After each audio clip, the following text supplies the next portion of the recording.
A veure, per triomfar a YouTube no hi ha una recepta així que diguis, ostres, segurament triomfaré amb això, segur. No, tens que tenir la teva pròpia idea, tens que tenir el teu propi estil.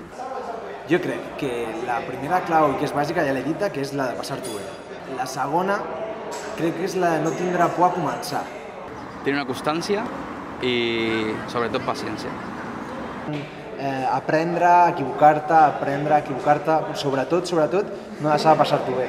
En el moment que t'ho deixes de passar bé, tot el que fotis al teu canal, a la gent també li avorrirà. No ho sé molt bé perquè les meves claus són molt meves. Hi ha com unes claus, no? En plan, fem vídeos que connectin amb la gent jove, fem vídeos moderns, d'actualitat, etiquetem al final perquè tot lligui amb tot, fem amics, fem grupets, perquè la meva clau és fer el que em doni la gana. Quan fas les coses amb ganes i amb cor, i sobretot t'ho passes bé, com he dit, la crítica t'ha de donar relativament igual. Vull dir, si és una crítica constructiva, mira-te-la. Si és destructiva, passa olímpicament. Mai arribes a triomfar a YouTube.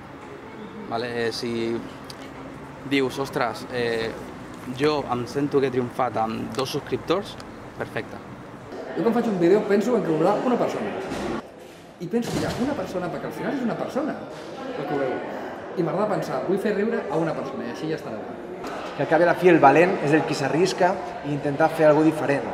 El que està a casa criticant alguna cosa, al cap i a la fi està en una posició còmoda. Més còmoda que el que s'està exposant al seu treball. O sigui que jo sempre dic molt a la gent que no tingui por a les crítiques, que es llenci, que provi, que s'equivoqui i que sempre tenim temps de corregir els errors.